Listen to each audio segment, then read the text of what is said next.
Bismillahirrahmanirrahim. Assalamualaikum warahmatullahi wabarakatuh. Waalaikumsalam warahmatullahi wabarakatuh. Alhamdulillahirrabbilalamin. Wabihi nasta'inu ala umuri dunya waddin wa ala alihi washabihi ajmain. Allahumma salli ala Sayyidina Muhammad wa ala ali Muhammad amma ba'du. Pemirsa beriman yang dirahmati Allah Subhanahu wa taala, berjumpa lagi dengan saya Asep Hidayat yang insya Allah hari ini kita masih bersama-sama dengan guru kita dan juga tentunya yang tidak asing lagi ya di kanan kiri saya, dan juga ada yang asing pasti di mata saudara beriman. Tapi sebelumnya kita simak dulu atau kita sapa dulu guru kita. Assalamualaikum Ustaz. Waalaikumsalam. Sehat ya? Alhamdulillah. Bajunya hijau. Ini sunnah Rasul katanya. Rasulullah itu sukanya hijau Ustaz. Kemudian sebelah kiri saya tetap macan Ustaz. Pak Tung. Assalamualaikum Pak Tung. Waalaikumsalam. Apa kabarnya Pak Tung? Alhamdulillah sehat. Sehat ya, alhamdulillah. Kemudian di sebelah kanan Ustadz ini ada tamu dari Jogja, jauh-jauh gitu kan, dengan Bunda Wulan ya. Assalamualaikum Bunda. Waalaikumsalam warahmatullahi wabarakatuh. Kapan tiba di sini di Jakarta? Tadi pagi. Dan satu lagi sebelah kanan kita, kanan saya ada tamu. Ini dia. Assalamualaikum. Waalaikumsalam warahmatullahi wabarakatuh. Where are you come from? England. Oh, tuh kan saya bener kan nanyanya pakai bahasa Inggris walaupun. Jadi dari England nih dengan Bunda Neneng. Oke, Assalamualaikum Bunda. Waalaikumsalam. Kapan sampai di Indonesia? Tanggal 20 Juni. 20 Juni ya, Masya Allah. Selamat datang di Indonesia. Sudah berapa tahun meninggalkan Indonesia? Tahun 2001. Nah ini ngomong-ngomong kok ada di sini tuh, ada apa ini ceritanya Bun? Dalam rangka apa gitu? Ya ini apa? Kita sudah 3 tahun, hampir 4 tahun belum berkunjung ke Indonesia. Wow, 3 tahun ya? Keluarga saya terutama ya. Jadi udah 3 tahun sama keluarga pulang berarti? Ya sama suami aja. Oh sama suami, anak-anak di UK ya? Kebetulan kita belum dikaruniai anak. Gimana nih Bu Neneng, jadi dalam rangka silaturahim, terus selain silaturahim dan keluarga, adakah sesuatu yang mungkin barangkali menjadi niatan dari sana? Oh iya, sudah sekitar 6 bulan lalu saya memang pingin bertemu dengan Pak Ustadz Danu secara langsung. Baik. Mau ketemu Ustadz emang kenapa gitu kan? Ya itu mungkin ada sesuatu di dalam tubuh saya atau ya ingin ini aja konsultasi dengan Pak Ustadz. Konsultasi. Nah itu Bu Neneng ada Bu Neneng rasakan? Iya, ada yang saya rasakan. Seperti apa Bun itu yang dirasakan? Apakah ada selalu goyang-goyang atau gimana gitu? Gimana tuh? Iya seperti ini aja, apa pikiran-pikiran yang macam-macam, terus ada suara-suara yang membuat saya down gitu Pak Ustadz. Apa bunyi suara yang selalu didengar Bu Neneng? Seperti ini apa? Ya untuk apa kamu hidup gitu, terus nggak bermanfaat gitu Pak Ustadz. Itu bahasanya yang selalu keluar ya. Oke, ada nggak pernah gitu? Kamu kaya gitu? Ini apa? Karena memikirkan saya banyak dosa gitu. Oh, baik. Jadi ada sesuatu yang selalu berbicara di dalam diri ya, tentang rasa takut mungkin gitu ya. Kemudian tadi bicara apa lagi tadi tuh? Membuat saya down ya gitu ya. Tidak manfaat itu. Jadi selalu berulang-ulang gitu ya. Iya Pak Ustadz. Ada yang suruh bunuh diri atau? Iya. Oh gitu ya. Seperti itu. Itu di kepala apa di telinga apa di dada? Iya di pikiran, terutama sedang sholat ya. Ketika sholat tuh apa? Terasa ini nggak bisa fokus. Nggak bisa fokus ya. Banyak yang suara-suara itu tadi ya. Itu sejak 6 bulan yang lalu atau memang sebelumnya sudah ada? Kalau sebelumnya tuh pikiran kemana-mana Pak Ustadz. Oke. Oh diawali dari itu dulu. Jadi mulai dari blank berarti kalau gitu ya. Ada sesuatu yang dipikirin, dipikirin ulang, nggak ketemu solusinya, melamun. Namun akhirnya muncullah itu. Kayak Ustadz yang kayak gitu tuh sebetulnya penyakit apa sih gitu, dan bisa jadi bukan hanya Bu Neneng, mungkin banyak juga tuh Banyak sebenarnya. Kalau kasus Bu Neneng ini kan kita namakan atau dokter bilang itu skizofrenia atau halusinasi. Jadi halusinasi itu ada sesuatu yang berbicara di pikiran. Jadi kalau secara ilmu medsosnya itu akunnya itu dihack. Akun itu dihack. Sehingga akun kalau udah dihack itu bisa kredit card dipakai, WA dipakai, kemudian macam-macam lah istilahnya. Jadi kasus seperti Bu Neneng ini di dunia banyak sekali. Nah, kalau saya amati skizofrenia sendiri itu sebenarnya penyakit kejiwaan dari apa yang dia pikirkan terus-menerus, ya, dipikirkan terus-menerus itu, Ustadz. Nggak ketemu solusinya. Baik. Dan tidak disandarkan kepada Allah Ta'ala. Jadi dipikirin gini, umpamanya ini saya kasih analisa. Memang di dunia ini belum ada yang bisa menyelesaikan skizofrenia, tapi saya mencoba menerangkan secara islami dengan akhlak-akhlak yang diajarkan oleh Rasulullah baik, di mana penyakit ini memang akan keluar dari akhlak baik tersebut. Jadi kayak mamanya Bu Neneng ini muncul kata suruh bunuh diri, mamanya. Bunuh diri. Nah, selama ini orang-orang pintar, psikolog, psikiater dan sebagainya itu belum paham dia. Jadi itu halusinasi aja. Karena saya itu belajar memahami pasien itu, saya dengarkan. Kemudian apa yang ada dalam Quran, saya mencoba untuk mengambil apa hubungannya sakit itu dengan ayat-ayat Quran, dengan hadis atau sunnah-sunnah Rasul.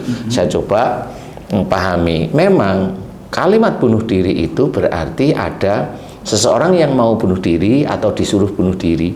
Berarti orang itu pernah atau sering berpikir untuk mengakhiri hidupnya, atau dia merasa hidupnya tidak manfaat. Entah sebagai istri tidak manfaat, entah sebagai wanita tidak manfaat, entah sebagai keluarga juga tidak manfaat. Dan ini tidak bisa dipikirkan cuma sekali, dua kali, tiga kali, enggak. Itu difikirkan terus-menerus. Iya. Nah, iya kan, benar ya? Dari semenjak saya sebelum menikah memang seperti itu, Pak. Oh, berarti memang sudah ada bibitnya, Ustaz, ya. Ditambah lagi ada masalah. Oh, kalau putus asa belum. Pas Awal itu belum, sebelum ya. menikah saya memang kalau ada masalah dipikirin gitu, terlalu dipikirkan. Terlalu berlebihan, terlalu masuk mungkin ya, Ustaz, ya. Tapi nggak ketemu solusinya, hanya dipikirin gini. Makanya dulu pernah ada bilang kan, jangan ngelamun nanti setan lewat gitu kan.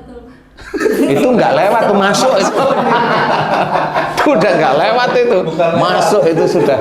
Jadi memang benar. Jadi insya Allah seperti itu. Jadi kasusnya seperti Ibu Neneng dengan yang lain itu mirip-mirip aja sih. Cuma apalagi dikuatkan dengan nikah, apalagi tadi kamu tidak manfaat, ada suara seperti itu, hidupmu tidak berguna, mamanya kan seperti itu. Ini biasanya Bu Neneng akan mengalami sesuatu hal yang berhubungan bisa aja dengan di keluarganya bisa, atau dengan suami bisa, dengan suami ya, seperti itu. Suami memang agak mudah marah. Mudah marah. Iya. Mungkin sudah karakter beliau. Kalau suami orang Indonesia kan sebetulnya? Oh, UK. Orang UK. suaminya, makanya Kelahiran Oxford. Sekarang apa perbedaannya antara Siso dengan kepribadian ganda? Kan ada juga yang pola. Jadi gini, ini bagi yang mau berpikir beneran. Baik. Bagi orang-orang yang berpikir bahwa penyakit itu salah kalau dari akhlak, ini orang ini tidak pernah berpikir otaknya. Baik. Jadi orang yang nggak pernah berpikir begitu, siapapun dia, orang biasa ataupun dia seorang yang tahu agama, kalau dia tidak mau berpikir ya begitu, asal ngomong. Nah, sebenarnya bedanya skizo dengan bipolar itu begini, Ustaz. Kalau skizo, dia itu biasanya ada masalah, kemudian nggak ketemu solusinya, kemudian larinya kemana dia? Larinya, endingnya kemana? Kalau dia lari endingnya itu mau ke arah bunuh diri, apa maksudnya bunuh diri atau putus asa, nanti ada kalimat bunuh diri. Ya, kalau dia memang endingnya kemana terus menerus yang dipikir ini kok kayaknya saya nggak berguna, kayak itu dipikirin terus sebenarnya. Ada masa dikit kayaknya saya nggak berguna. Nah itu kalimat endingnya di situ tidak berguna. Jadi saya hanya mengulas rekaman dulu aja. Nah rekaman dulu itu biasanya muncul karena ada masalah. Nah secara Islami wasyawirul fil amri, wasyari'u fil amri, musyawaralah kamu ke dalam segala urusan dunia. Itu sebenarnya penting juga, karena termasuk kayak Bu Neneng atau teman-teman yang lain yang kena skizofrenia atau OCD. OCD itu apa namanya? Mental. Obsessive compulsive disorder. Itu mirip sebenarnya. Mirip, dan itu mirip seperti skizofrenia. Cuma kalau Bu Neneng larinya ke drug, kalau OCD larinya emosional, biasanya seperti itu. Nah ini sama aja. Nah kalau skizo itu ada suara, kalau bipolar itu tidak ada suara. Ya, cuma bipolar ada yang lucu. Kalau skizo itu bukan seperti kesurupan, jadi dia dengar suara aja. Kalau bipolar itu kesurupan sebenarnya. Cuma kesurupannya dia sadar. Dia sadar, dia melakukan sesuatu itu sadar. Tetapi dia tidak tahu kenapa saya marah ya, itu nggak ngerti. Gitu. Jadi kesurupan ini hampir mirip kayak skizo. Memang ini agak pelik dikit, tapi insya Allah saya paham kalau saya ya. Tapi bagi teman-teman beriman, sebenarnya ayo kita berpikir. Ini kesurupan, yang kesurupan itu jiwanya, Ustadz. Kalau bipolar itu jiwanya. Jadi dulu dia mamanya dia orang biasa tiba-tiba langsung marah gitu ya. Nah ini diurut, kapan kamu marah? Kapan kamu marah? Oh saya marah 5 tahun dulu dan itu muncul terus itu. Nah di titik 5 tahun sebelum itu dilihat dia umurnya berapa. Kalau dia belum punya pasangan, dia masih remaja, tanyain, kamu ada masalah dengan orang tua, ibu atau bapakmu yang dulu sebelum kamu sakit tiba-tiba marah, ngamuk dan sebagainya ini, kamu jengkel dengan salah satu orang tuamu dan kamu simpan. Kamu simpan aja, ya nangis tapi maunya marah. Dan itu berhari-hari. Nah baru dia sadar, saya ingat saya marah sama ibu saya mamanya. Nah kamu nggak sekali marah dengan orang tuamu itu? Enggak, saya memang berbulan-bulan sering saya marah sama ibu saya. Berulang-ulang itu begitu. Nah, akhirnya oleh Allah Ta'ala masuklah jin, masuklah ifrit, mengunci otak, mengunci motorik, mengunci batang otaknya yang dengan gaya yang halus. Jadi kalau orang kesurupan kan atau gitu. Enggak, ini dia masuk ke jiwa. Jadi dia seperti listrik aja. Listrik itu kan halus, tidak bisa terdetek. Orang bipolar ini mau dibacain apa aja insya Allah nggak bisa. Apa aja berarti silahkan bacain. Nah insya Allah ini bisa kalau dia kembali mereview dulu kejadian sebelum dia bipolar, seperti Bu Neneng ya, mereview dulu, ketemu, kemudian dari review itu diajak untuk tobat kepada Allah Ta'ala. Diajak tobat seperti Bu Neneng ya, saya ajak untuk mohon ampun kepada Allah Ta'ala. Nah di titik itu mulai dia jin yang ada menyusup di motorik, menyusup di batang otak, menyusup di semua sel tubuh itu, dia akan keluar nanti. Orang biasa tiba-tiba dia nangis gitu. Nah, dokter bilang itu bipolar. Caranya minum obat dan sebagainya. Tapi kalau saya lihat, oh ini kesurupan, tapi jiwanya yang kesurupan. Benar kalau dokter bilang bipolar, tapi ini kesurupan. Oke, kalau memang mau kita selesaikan. Itu adalah kepribadian ganda atau bipolar tadi. Nah kalau yang namanya tadi apa seso itu yang berbicara di otak sini ya, di pikiran atau di hati. Kalau di hati bisa, tetapi harus ada difahami dulu. Jadi difahami dulu bahwa kalau yang bicara di sini kita harus merunut kalimat. Kalau saya begitu, karena ada jin itu yang ngomong di sini ada. Jin itu rata-rata ngomongnya di sini. Jarang jin itu ngomong di sini, di otak. Memang itu yang di otak itu jin, tapi atas izin Allah dia menguasai. Kenapa jin itu atas izin Allah menguasai? Karena cara berpikirnya dia. Nah, kalau yang di sini nggak usah dari Allah mengizinkan karena pikiran dia nggak taunya dulunya sering berilmu, ngomong lah di sini. Dulu dia ada ilmu dari orang tuanya, ngomong di sini seperti itu. Jadi kalimat yang di sini saya harus mendengarkan beneran apa yang omongan di sini. Saya dengerin, iya. Harus dianalisa lagi kalimatnya apa. Karena kalau kalimatnya kamu akan saya bunuh sekeluarga, ini bukan skiso, ini sihir biasanya. Jadi harus dipahami, oh ini sihir nih, bukan skiso. Bedanya di kalimat mana tuh Ustaz? Di kalimat sekeluarga kamu mau dibunuh atau bunuh diri, itu apa bedanya seperti itu? Beda Ustaz. Jadi kalau skiso itu hanya 2 kalimat, 2 kata yang keluar rata-rata ya. Rata-rata. 2 atau 3 kalimat itu kalimatnya hanya diulang-ulang itu aja. Kamu tidak berguna. Kamu tidak berguna, kamu tidak guna, hidupmu nggak manfaat. Gitu. Itu sesu. Tabrakin ke bis, buang setir kanan, gitu-gitu. Kalau sihir tadi kamu akan dibunuh sekeluarga. Kamu dan keluargamu mau saya bunuh gitu. Itu pasti sihir. Itu sihir. Selama Bu Neneng merasakan siso berarti ya yang dirasakan schizophrenia ya. Siso itu ya. Itu gimana tuh keseharian itu? Ini maaf sebelumnya. Sebelum saya menyimak video-video Ustadz Danu YouTube beliau, saya mudah emosi Pak Ustadz. Sebelum saya menyimak mengenal pancing gitu ya. Saya sebelumnya saya tanya sama teman saya yang di Inggris ya. Sebelum saya menonton video Ustadz, saya tanya dengan teman saya di sana, saya bilang aku mau mendalami ilmu-ilmu dari Pak Ustadz Danu. Bagaimana menurut teman saya, teman akrab saya di sana, saya bertanya pendapat beliau gitu. Terus beliau bilang, insya Allah nggak apa-apa, katanya Pak Ustadz Danu kan dari MUI juga gitu. Insya Allah nggak apa-apa gitu. Dan setelah itu saya langsung setiap hari itu menyimak video-video Pak Ustadz. Itu juga sudah ada perubahan ya, ada. Iya, saya berusaha mengurangi emosi, mengontrol. Karena setiap misalnya suami marah, saya lebih marah. Dulu Pak Ustadz, sebelum saya mengenal dari YouTube nasihat-nasihat Pak Ustadz, saya emosional Pak. Misalnya ada saudara yang nggak mengenakan, misalnya ada ini langsung emosi. Tapi sekarang udah alhamdulillah. Ya. Tapi masih ada juga kan. Saya berusaha untuk minta maaf sama semua yang pernah saya sakit. Terus saya minta maaf sama ibu mertua setiap hari Pak Ustadz.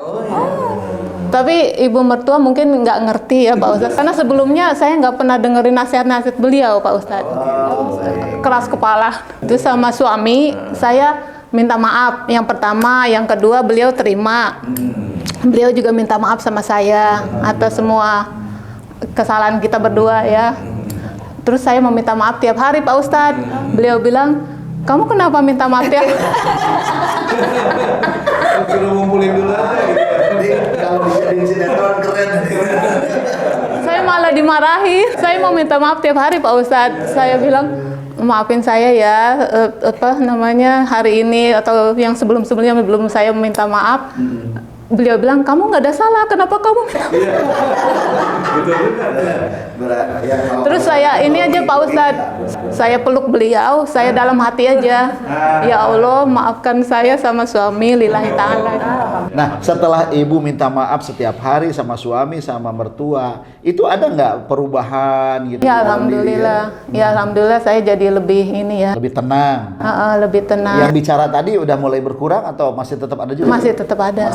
Berarti Bu Neneng kesini dalam rangka mencoba untuk mencari habisi yang ngomong gitu. Bu Neneng setelah ketemu Pak Ustadz, kemudian ya bersyariat, ya meminta tolong kepada Allah kan gitu lewat Pak Ustadz. Itu sekarang gimana? Ya alhamdulillah, sebelum saya bertemu dengan beliau Pak Ustadz, yang dirasakan, yang di ini terus kepala terasa seperti ada yang besar ada yang megangin gitu Pak. Terus pikiran ngeblank.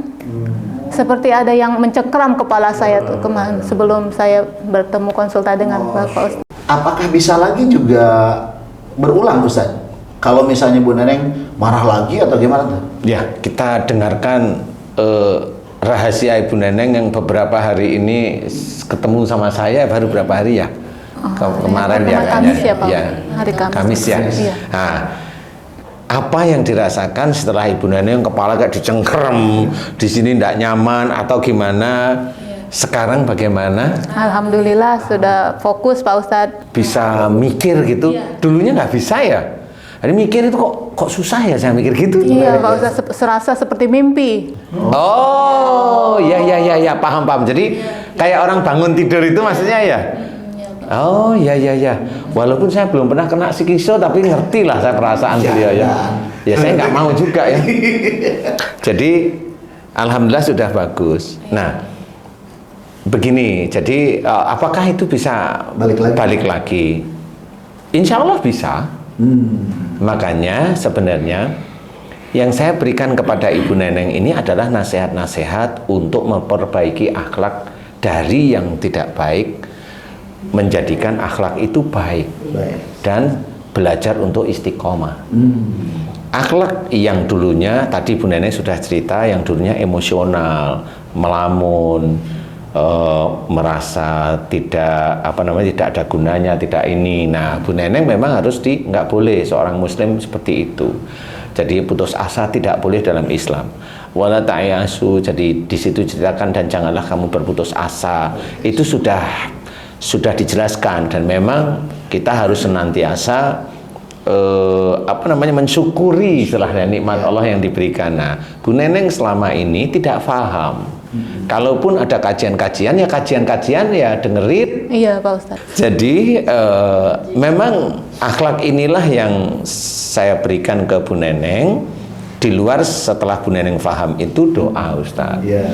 Yang saya ajarkan ini adalah akhlak Rasul. Jangan marah, ya, jangan emosional.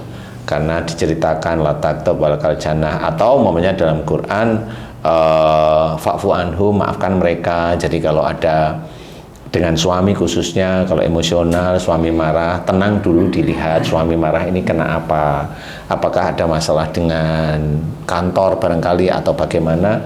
Memang itu harus belajar. Karena yang namanya iman itu belajar. Jadi iman itu tidak dihafal. Iman itu harus belajar dilakukan. Dan beliau mau, Ustaz, mau berubah niat karena Allah Ta'ala.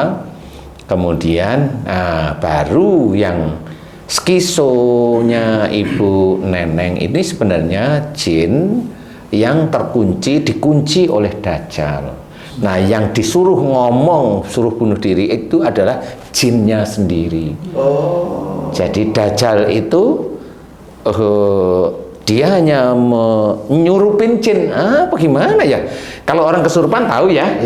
Itu yang nyurupin manusia jin. Nah, ini beda. Jin yang disurupin Dajjal.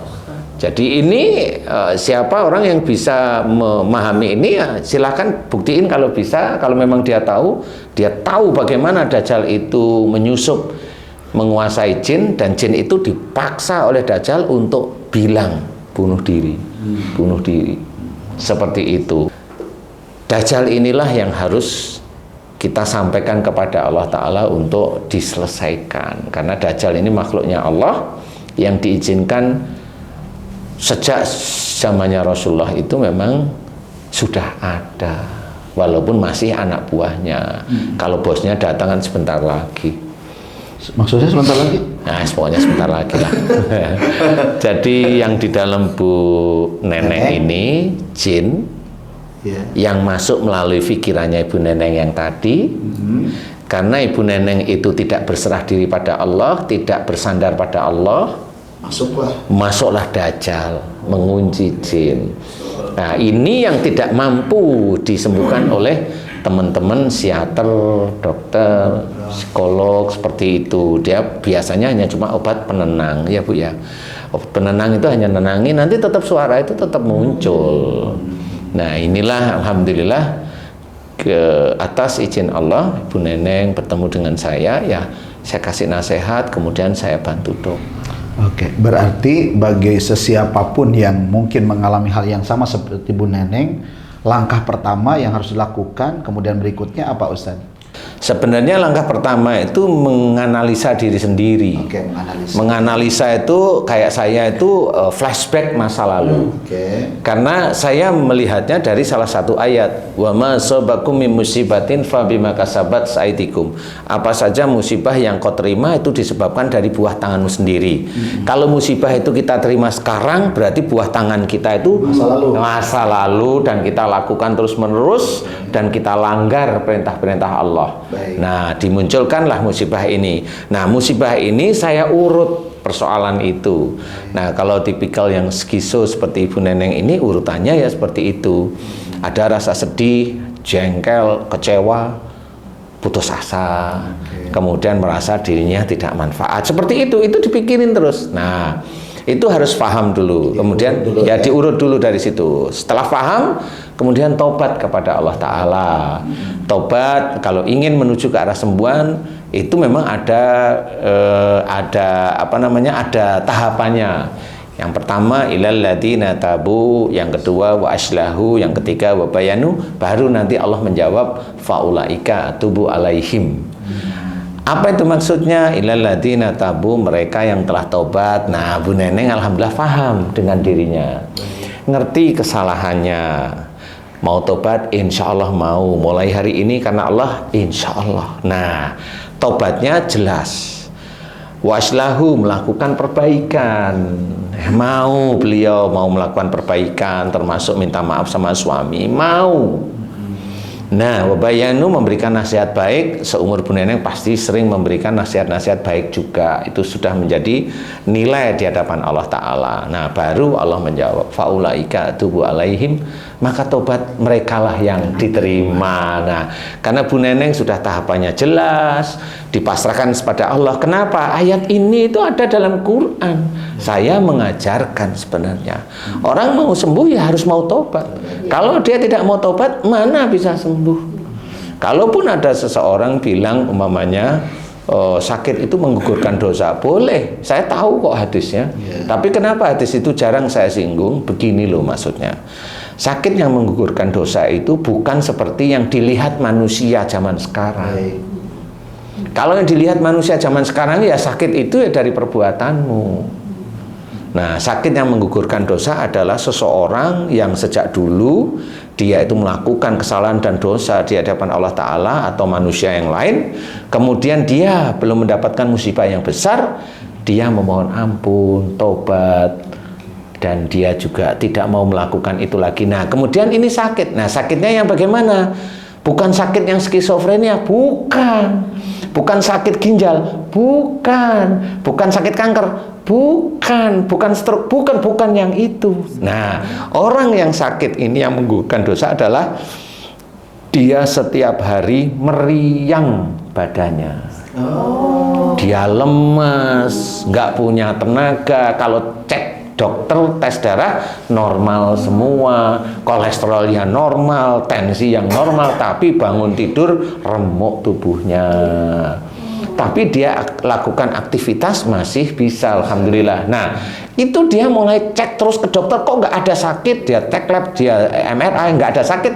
Itulah baru sakitnya dia itu sebenarnya membersihkan. Karena dia sering taubat kepada Allah Ta'ala, nggak mau melakukan. Nah, itu harus dijelaskan.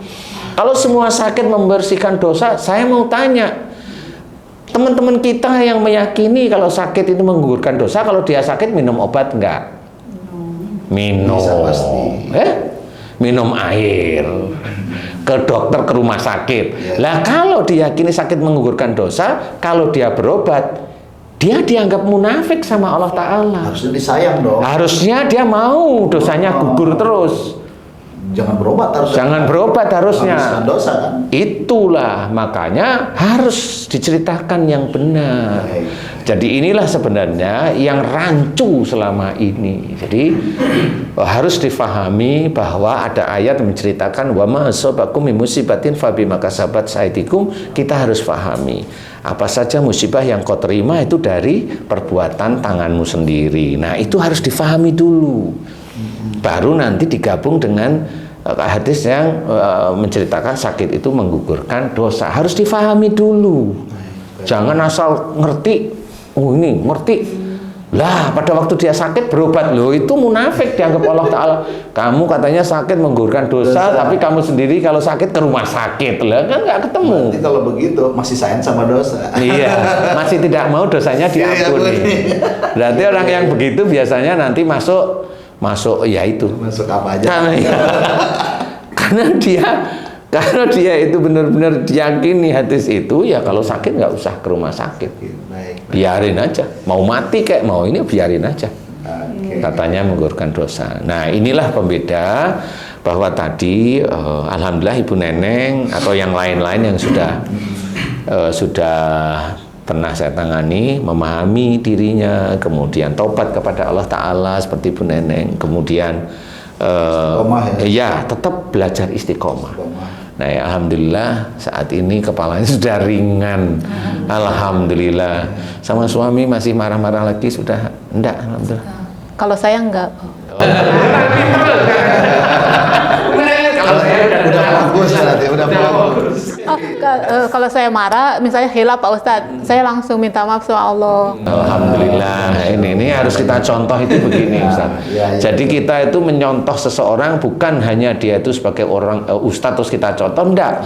Tapi dari Bu Neneng yang ini bagus. Itu dari nasihat Pak Ustadz. Loh, saya lagi. Waduh.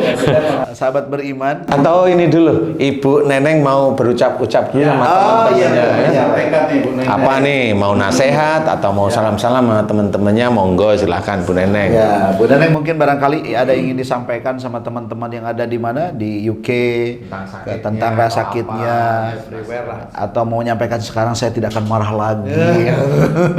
Mangga Bu Neneng, silakan. Ya. Assalamualaikum warahmatullahi wabarakatuh. Assalamualaikum. Ya alhamdulillah setelah saya mengikuti dan menyimak semua nasihat-nasihat Pak Ustadz Danu, alhamdulillah membuat saya untuk berakhlak lebih baik lagi. Amin. Dan bertauhid. Amin. Hanya pada Allah semua kita pasrahkan pada Allah, dan untuk tidak mengulangi yang tidak baik ya, dan berusaha untuk menjadi yang lebih baik dan mengikuti nasihat-nasihat Pak Ustadz. Oke, pemirsa beriman, alhamdulillah sudah dikupas tuntas ya mengenai schizophrenia ya. Schizophrenia. Saya kurang begitu paham dengan itu schizophrenia. Iya. Pokoknya itulah gitu bahasanya ya.